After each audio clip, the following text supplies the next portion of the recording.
Live from our studios here in Kokomlimle, this is Joy News Prime. I am Emefa Apau. In the next 1 hour, don't go to Niger to transact business. Defense Ministry issues 10 warning to traders and truck drivers, cautioning that it will be difficult to protect them if they continue to do business in Niger.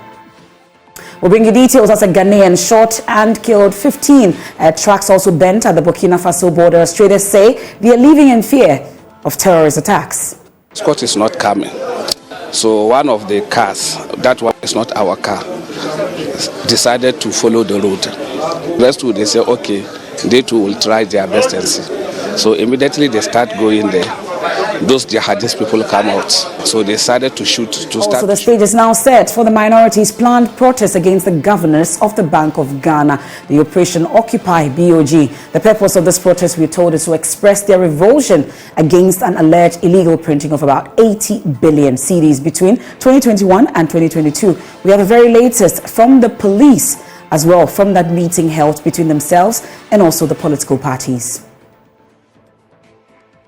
And much later, Ghana's biggest art festival, Chalewote, moves from a local sensation to cultural tourism, with hundreds of foreigners trooping across the world to participate in the creative festival.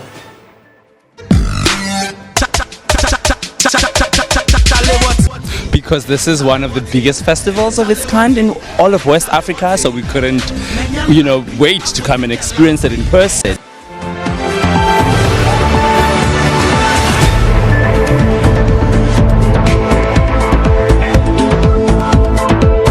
Many thanks for your company. Let's start off with this caution from the Defense Ministry. They are cautioning Ghanaian traders and truck drivers from transacting business in Niger. Well, this comes on the heels of reports that 15 trucks carting foodstuff from Niger to Ghana were burned at the Burkina Faso border by alleged terrorists recently. Driver of the lead vehicle is responding to treatment after being shot in the attack. Before now, several drivers have died in similar attacks, with over 10 Ghanaian trucks burned.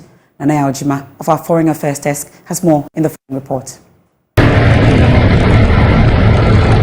The Doli route into Burkina Faso from Niger has been abandoned by long-distance trucks following heightened activities of terrorists in the area. Videos available to Joy News show many trucks burnt at the border by terrorists earlier this year. In Burkina, at first we was passing there, and there was a Boko Haram over there. They burned our cars, so many, about 15 cars with onions, and we diverted to Benin. Niger supplies Ghana with onions, beans, potash, cowhide, and local tea, popularly known as attire. Following the closure of the Benin border as a result of the ECOWAS sanctions against Niger, some drivers have had to consider other options. The Dambala enterprise owns 35 trucks, which have often been involved in carting food from Niger. For many days, some of the trucks have locked up in Niger. According to Masahoud Dambala, one of their vehicles opted for the Doli route, which is less preferred due to security concerns. The trucks broke security protocols after their inability to secure military escort to cross the border for many days. They were standing there waiting for combine escort, yeah. So they were waiting for it, and then the escort is not coming. So one of the cars, that one is not our car, decided to follow the road. So when he succeed, so the rest they say, okay, they too will try their best and see. So immediately they start going there.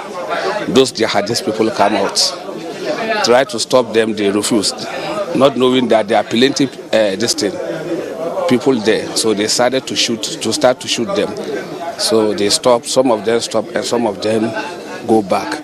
And then even some drivers leave the cars and run away. So our car is in front. So when they reach there, they burn the car. The car take like 450 bags of beans. So they burn the car.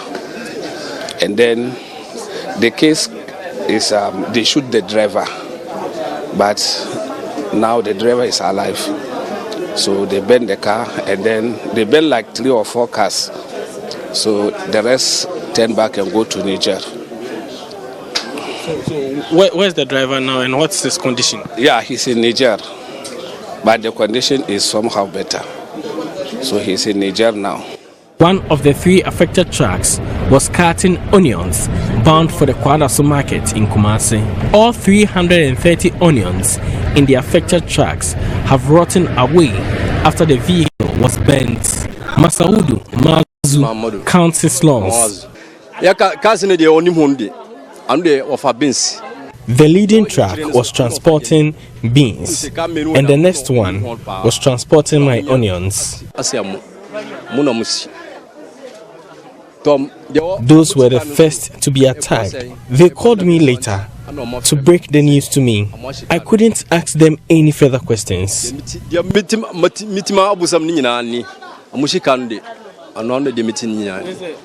Presently, the transport and import company, Dambala Enterprise, has closed operations to Niger. 15 of their trucks are locked up in the landlocked Niger. Masaudu Dambala is worried about the situation. If you go to harbor, anything concerning Niger, you cannot take it.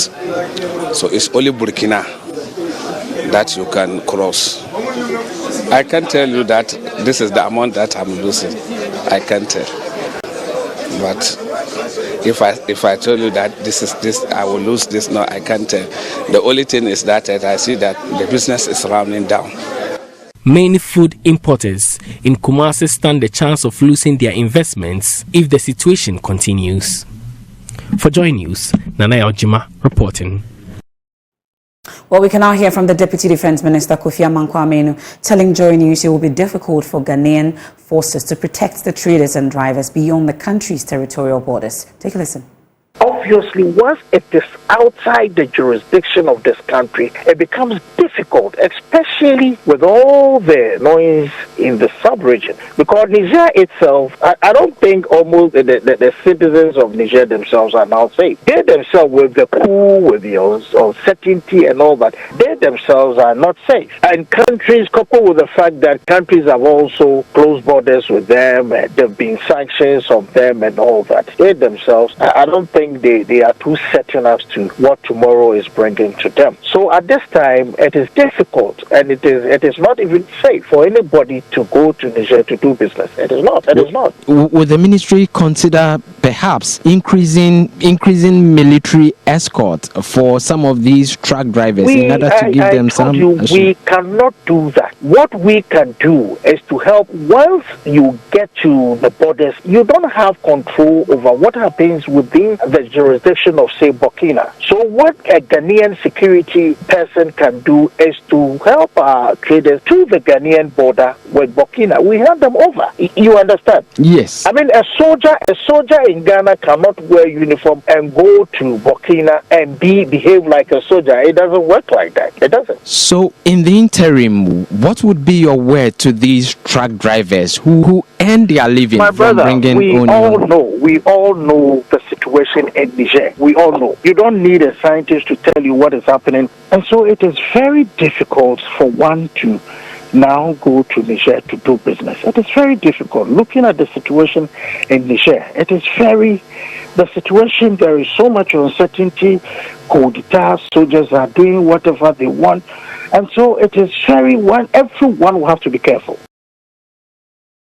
Experts are watching the situation. One of them, Dr. Ishmael Norman, joins us via Zoom with some perspective on this particular situation and what can be done beyond the cautioning. Thank you so much for joining us tonight here on Joy News Prime, Dr. Ishmael Norman. So it appears that we understand the territorial limitations when it comes to this situation.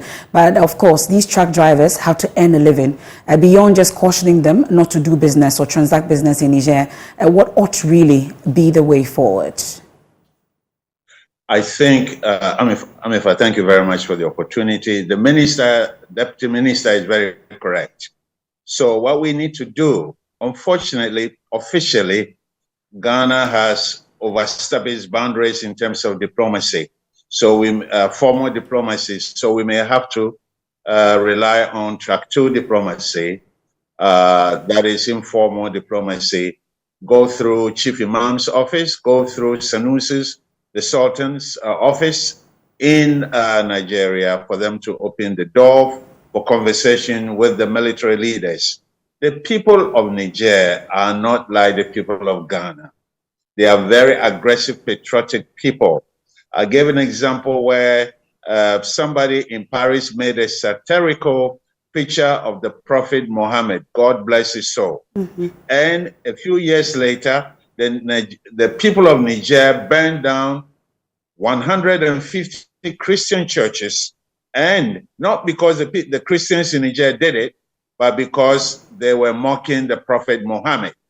So if we don't get the military involved, the people themselves see Ghanaians as enemies because our leader was part of the group that declared Niger some kind of a hostile place, some kind of a country that is being led by bad people, and they want to show their mind that they love their leaders, they have given them legitimacy, and if you want to talk to their leaders, you're going to have to be a bit more humble. You cannot tell them what to do, and we need to go through these personalities that have not taken any sides in any issue. These are the people that can open the door for negotiation. In the meanwhile, the traders have to suspend their activities. And what happens to the economic, activities, though? Because do we get a sense that this is particularly targeted at Ghanaian truck drivers, knowing that this is happening in Burkina Faso and not Niger per se? This is a Trojan horse situation. They don't trust anything from Ghana. We could be hiding in the truck with military people. So the best way is what? To preempt the truck coming to the country, burn the trucks. They have to suspend their activities, because until our leaders take a different stand, the people of Niger, not the soldiers, will retaliate. And so this is where we are. The sanctions are useless. South Africa, as the apartheid was under sanctions, and it prospered. Iran has prospered. Sanctions don't work because there are always loopholes, there are always gaps that people can pass through. Maybe the people in Niger may be suffering, but not from the way our deputy minister sees it. They're suffering because they are anticipating a strike or invasion any day, but not from their people. They are proud people, and they will fight till they die.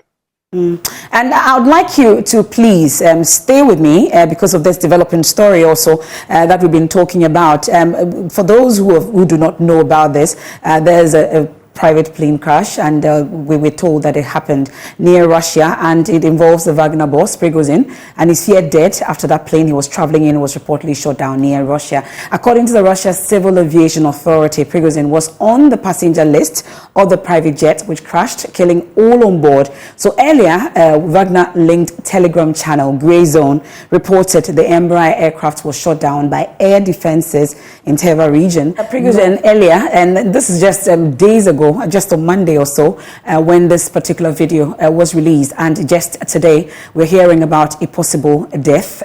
He was on the lists of persons on that plane when it crashed. Already 4 bodies have been retrieved.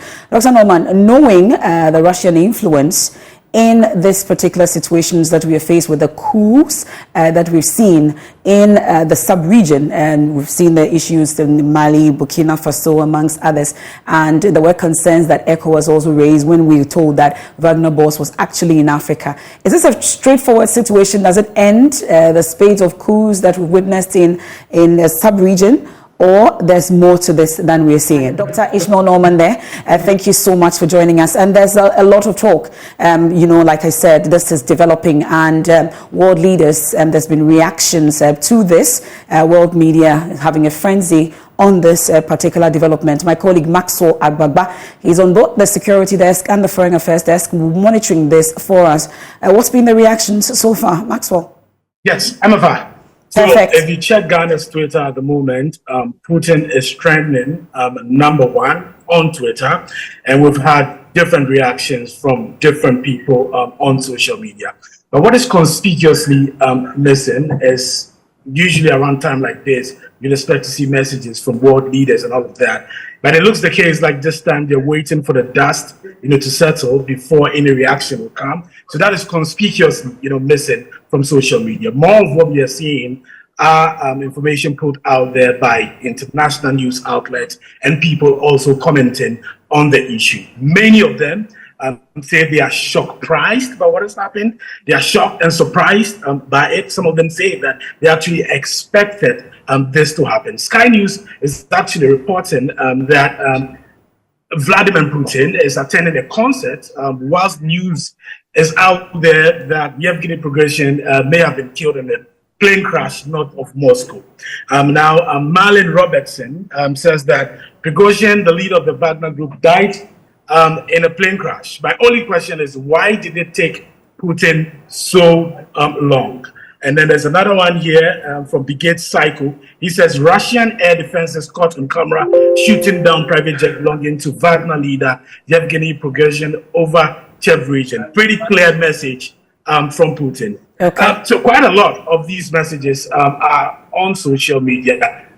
A lot of people surprised by this. Some people also saying that they expected it to happen, but it was just a matter of time. Okay. Maxwell, keep monitoring the situation for us, and we'll get more. And earlier, I've been interacting with Blessed Soga, who is currently in South Africa for the BRICS conference, and tells me that earlier, Vladimir Putin actually addressed the conference via virtually, did that virtually for obvious reasons, because he may be arrested if he had gone to South Africa to be part of this meeting.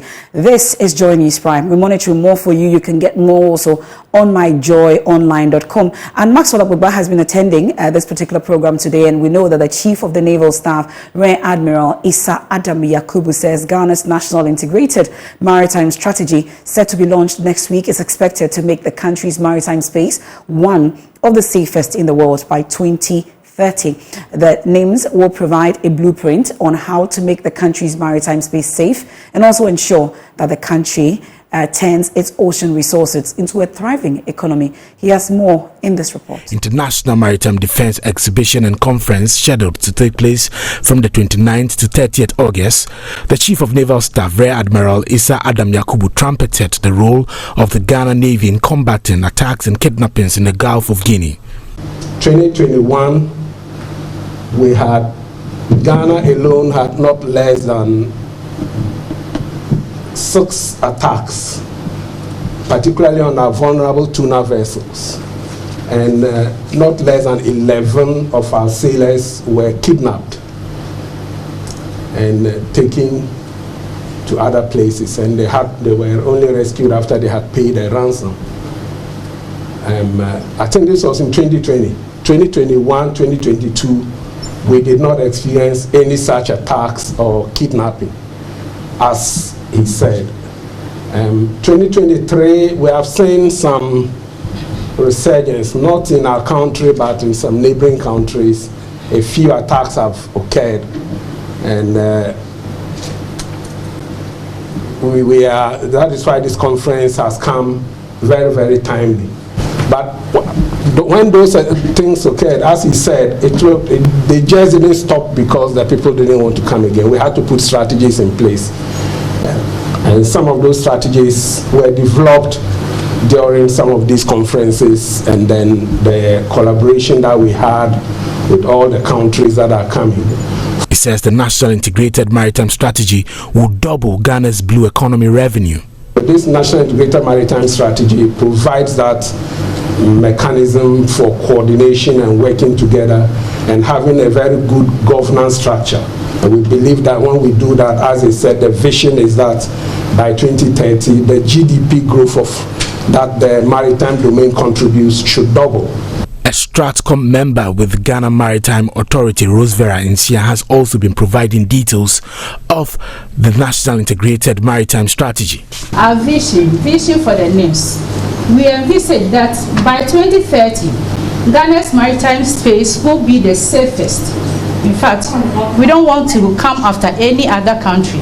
We want Ghana's space, maritime space, to be the safest by 2030. That is the vision of the NIMS, so that we can be able to have a sustainable blue economy developed and maintained.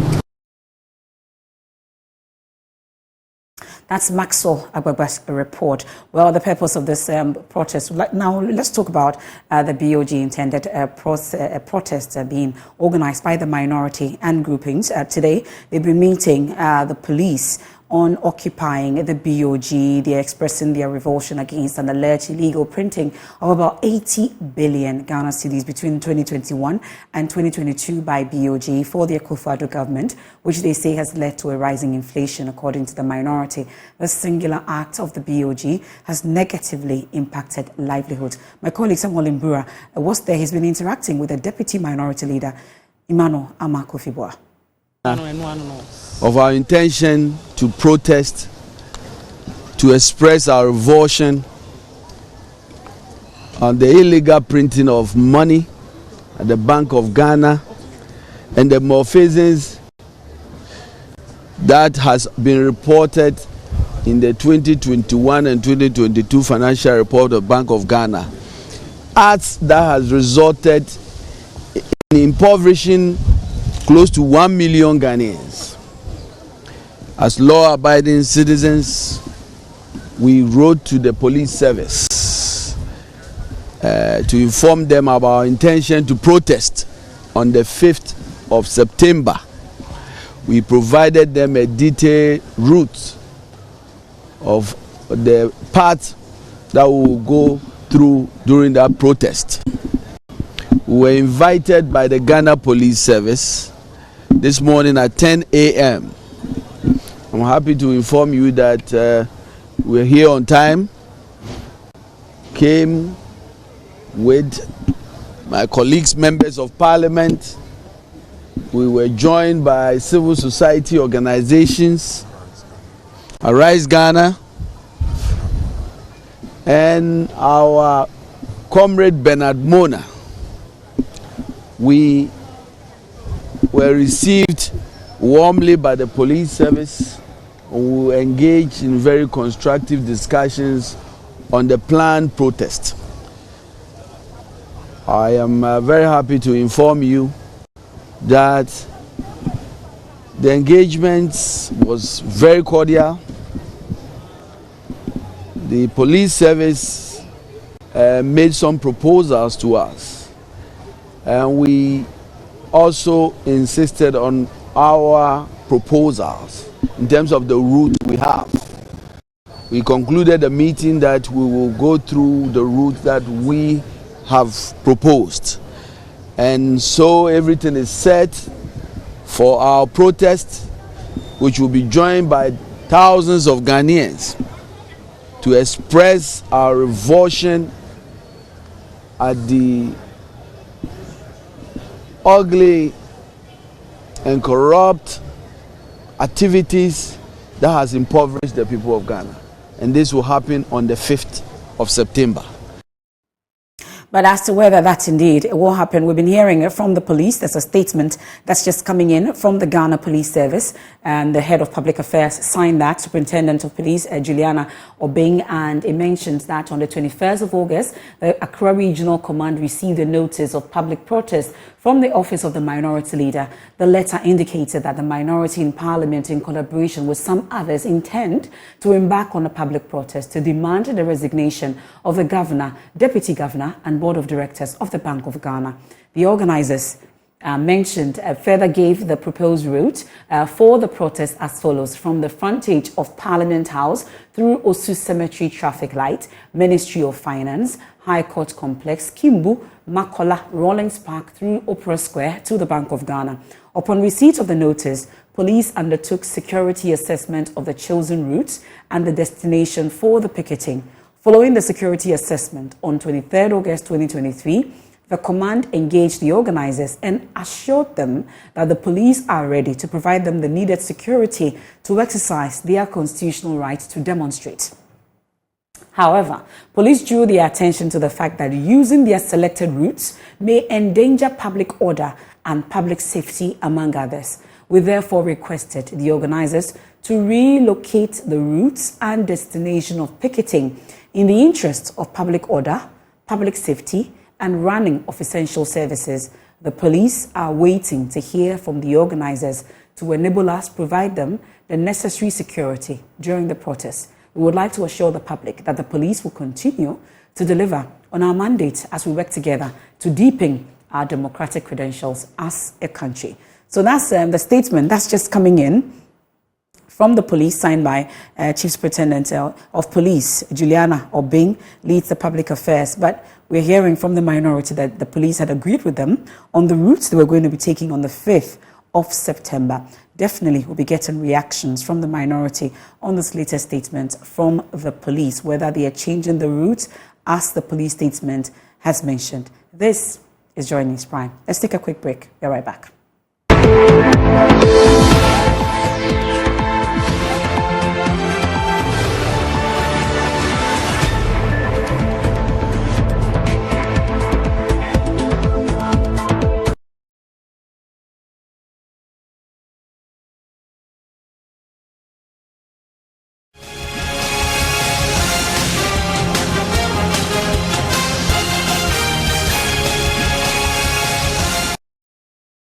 And this is your election headquarters. We're getting ready for the Super Delegates Conference on Saturday.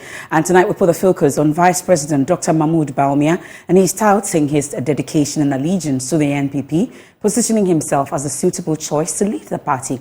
He pledges to carve a distinct path towards economic prosperity if chosen as the NPP's leader, with the party Super Delegates Conference just days away. Samuel Imbura from our political desk puts the spotlight on Dr. Mahmoud Bawumia. He is an economist with experience at the central bank. He transitioned into politics and was the first to introduce a data-driven narrative in Ghana's political landscape, gaining trust among Ghanaians. His prominence peaked during the 2012 election petition. Let us put down my analysis and show me one repeated polling station in my analysis. If you are afraid of the truth, then of course you will hide behind these exhibit numbers. His father, Mumuni Bawumia, co-founded the Northern People's Party, with SD Dombo contributing to the birth of the New Patriotic Party, NPP, sparking arguments for the Dombo faction to lead the NPP, given the historical representation of Dankwa and Buzia. They will be in trouble. They know we will break the gates. They know John Mahama cannot take me on in the north. I will beat him in the north. I will beat him in the north. However, some contend that politics transcends tribal lines and prioritizes competence. His role in reducing the NPP's parliamentary deficit from over 80% to under 60% in the northern regions since 2008 is highlighted, making him a strong contender against NDC's John Mahama after the 2020 elections. Dr. Mahmoud Bawumia's candidacy garners extensive nationwide endorsements from both within and outside the NPP. Notably, Minister for Local Government and Rural Development, Dan Botry, is among NPP stalwarts supporting him. Based on my knowledge and experiences in the party, I have come to conclude that Dr. Mahmoud Bawumia is the right person who holds the future of this party. So please, I will urge all of you to come out together to vote for Dr. Mahmoud Bawumia. The Vice President, Dr. Mahmoud Bawumia, is passionately underlining his dedication to the NPP, emphasizing he has never abandoned his responsibility. I have sacrificed for the party. I have defended the party in good times and in challenging times. I have never wavered or slacked. Never. He therefore assures that if elected, he will lead the country towards economic prosperity. Together with you, I want to see a Ghana with an education system tilted towards STEM, robotics, artificial intelligence, digital and vocational skills to cope with the demands of the fourth industrial revolution. Though several surveys predict a landslide victory for him, the Super Delegates Congress will be the litmus paper to test how strong his signal is to lead the NPP. For Joy News, Samuel Mbura.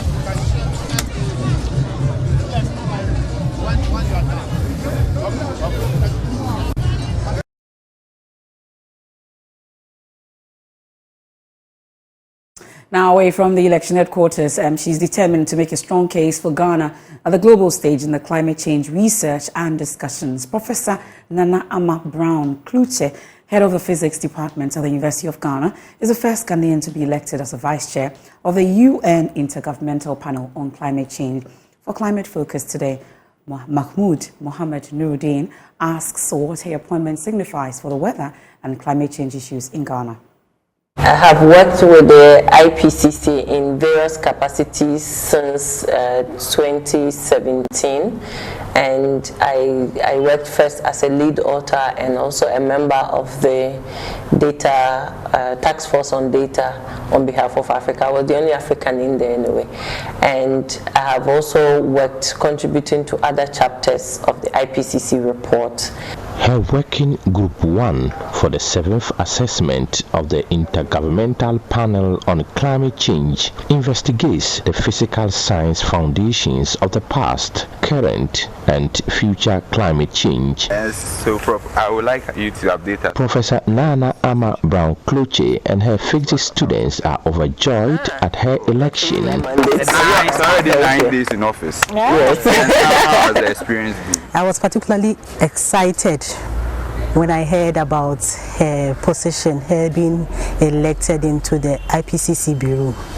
That is big for Ghana and big for University of Ghana as well. My name is Dr. Joseph Asari. I know that she has a lot of plans. She has some visions that I believe will bring a lot of progress to. Though this may sound exciting to students, Professor Kluche says the implications of climate change in Ghana and Africa are what she would present to the IPCC. Yeah, so obviously being at that level, at the IPCC Bureau, I carry the interest of Ghana and also the interest of Africa into the Bureau.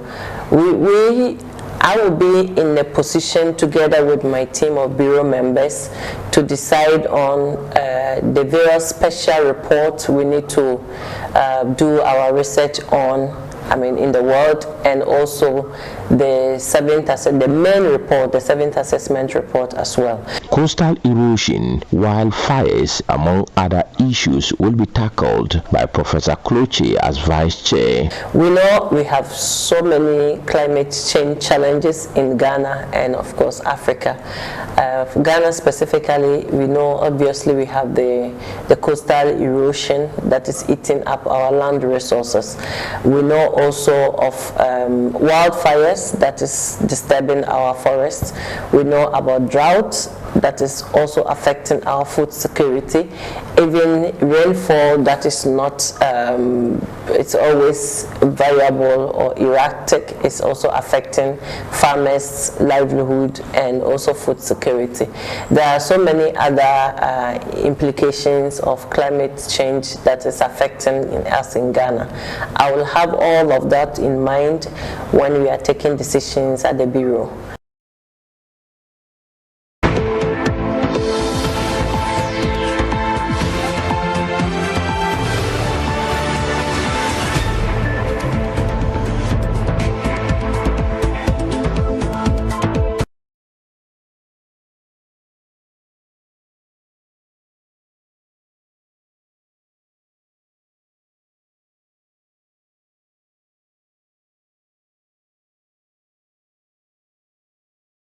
You're welcome, and it's time for Showbiz. Oh, they've shown it here already, so. Yeah, I'm here. Drum roll.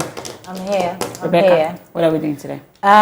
It's a Wednesday, so we're putting a spotlight on one rapper who lives in Los Angeles, all the way in the US, and he tells us that he's tapping into the Afrobeat genre. He came to Ghana, MFA, and had a beautiful time. He put it together in a song, and he's been speaking with us. Away from paper, MFA, let's talk about Ghana's biggest arts festival, Chalawate. It moves from a local sensation to cultural tourism, with hundreds of foreigners trooping across the world to participate in the creative festival. Joy Uses Jackie explores the festival's growing reputation as a global epicenter of artistic hub, where the vibrant traditions of the past meet.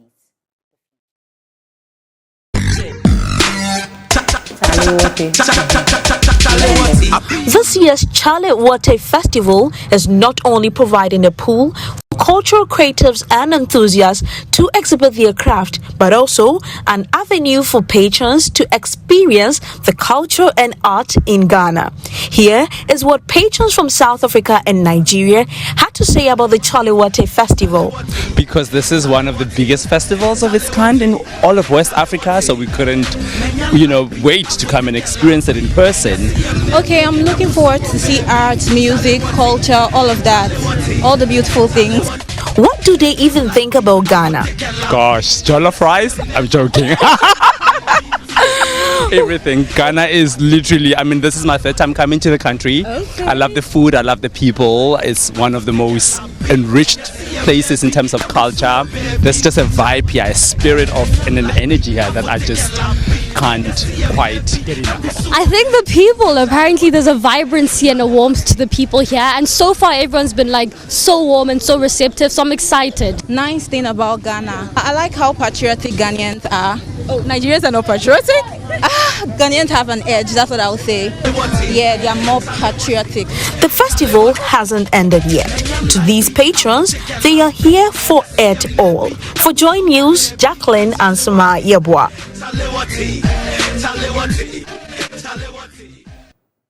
Chale Wote Street Arts Festival tomorrow, Friday, the weekend will be a blast. But MFA, I know that you're a fan of Samini. Yeah, all the way. Yeah. I can't wait for 24th. So remember Love Rock song featuring Sarkodie? He did an unplugged rendition of this particular song. It's amazing. And this is for you, everybody. Oh, I love him. I know. How many people do you love in this industry? I know about. I love Stoneboy. Yeah. I love a bit of Sarkodie. No, I don't. Bonyo money pam yenu na yanko.